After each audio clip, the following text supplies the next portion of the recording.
Salut tout le monde, c'est encore moi. Aujourd'hui, c'est la question de résoudre une intégrale de niveau licence, l'intégrale I. L'intégrale de 0 à pi sur 2 de racine du carré de tangente x de x, une intégrale dite impropre en pi sur 2. L'intégrale serait dite impropre lorsque la fonction d'intégration diverge ou n'est pas définie sur l'une de ses bornes. Donc, c'est le cas ici de tangente x en pi sur 2. Très bien, nous allons donc résoudre cette intégrale en utilisant une méthode bien plus développée, mettant en exergue dans cette méthode la fonction spéciale. Dans la fonction spéciale qui serait utilisée ici serait la fonction gamma. C'est cette fonction-là qui généralise la notion de factoriel à l'ordre du rationnel. Très bien, si nous sommes dans grand N, nous disons que le factoriel d'un entier, c'est le produit de cet entier par ses entiers inférieurs. Donc non nul, c'est-à-dire le factoriel de 2, c'est 2 fois 1, donc le factoriel de 3, 3 fois 2 fois 1, qui donne le 6, le factoriel de 4, 4 fois 3 fois 2 fois 1, le factoriel de 5, 5 fois 4 fois 3 fois 2 fois 1, qui donne 120, et ainsi de suite. Donc, partant jusqu'à l'ordre même du rationnel, on peut voir que le factoriel de 1 demi n'est rien d'autre que racine de pi sur 2, et que le factoriel par exemple de 3 demi n'est rien d'autre que 3 racines de pi sur 4 par usage de la fonction gamma. Donc on va donc faire usage de cette fonction spéciale pour manipuler cette intégrale-ci dans une restriction de R0 pi sur 2 et assurer la valeur, l'existence et l'unicité de la valeur de convergence. Donc, observation. Donc pour faire usage donc ici de la fonction gamma sur l'intégrale I, c'est donc question premièrement de transformer la tangente en sinus cosinus. On a donc l'intégrale de 0 à pi sur 2 de la racine du carré du sinus de x sur le cosinus de x dx. Force est donc de remarquer que la racine énième d'un nombre, c'est ce nombre élevé à la puissance 1, c'est-à-dire la racine énième de a, c'est a élevé à la puissance 1 sur n. Très bien, on va appliquer cette propriété ici. On va donc voir que l'intégrale de 0 à pi sur 2 de cette formule-ci, c'est encore égal au sinus de x élevé à la puissance 1 quart, le cosinus de x élevé à la puissance moins 1 quart dx. Le cosinus de x est négatif ici à cause du fait que c'est situé au dénominateur de la fraction. Donc quand ça montre, la puissance change de signe. Voilà. En faisant le passage à la fonction spéciale, on a donc ici, ceci c'est encore gamma de 1 quart plus 1 sur 2, gamma de moins 1 quart plus 1 sur 2 fois gamma de 1 quart plus moins 1 quart plus 2 sur 2.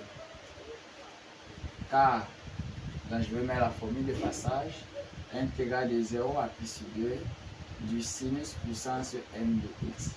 Alors, le cosinus puissance m de x dx n'est rien d'autre que gamma de n plus 1 sur 2 fois gamma de m plus 1 sur 2 fois gamma de m plus 2 sur 2. Donc c'est cette formule qu'on a donc appliquée ici pour obtenir le résultat de passage. Maintenant on va essayer donc de réduire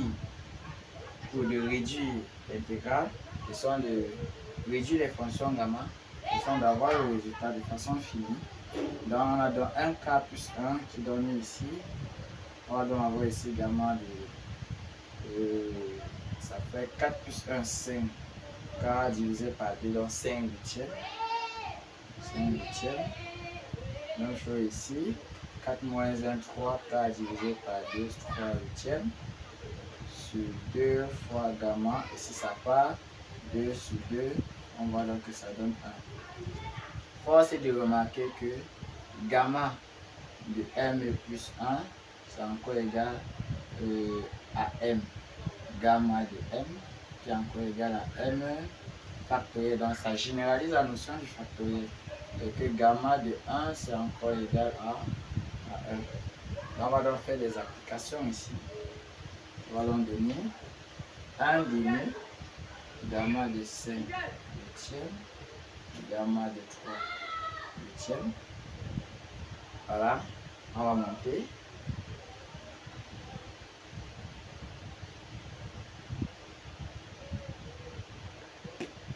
Si on essaie d'écrire ça plus simplement, on a donc un demi, le gamma de 5 huitièmes, gamma de 3 huitièmes,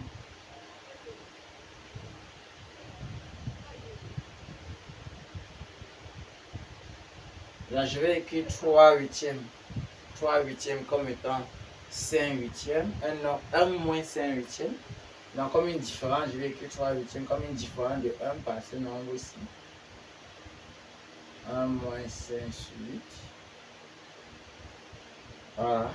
On peut donc voir que tout ceci, c'est encore ce nombre-ci. Donc ça n'a rien changé. On a 1 demi. Voilà, et ceci. On est donc pi sur pi sinus de 5 pi sur 8. Je vais donc dire ici gamma. Observation. Gamma de n, gamma de 1 moins n, c'est encore égal à pi sur le sinus de n pi, comme ceci.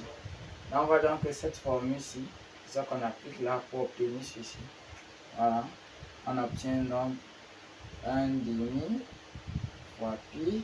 Maintenant, le sinus de 5 pi sur 8, à travers les transformés trigonométriques et les propriétés de duplication linéaire, on peut donc voir que le sinus de 5 pi sur 8, c'est racine carrée de 2 plus racine de 2 sur 2. Dans 1 demi, se simplifie dans le 1 demi qui est ici. On peut donc voir que ça va donner pi sur la racine carrée de 2 plus racine de 2. Donc, force est de remarquer que l'intégrale i converge. Et la valeur de convergence, ce n'est rien d'autre que pi sur la racine carrée de 2 plus racine de 2.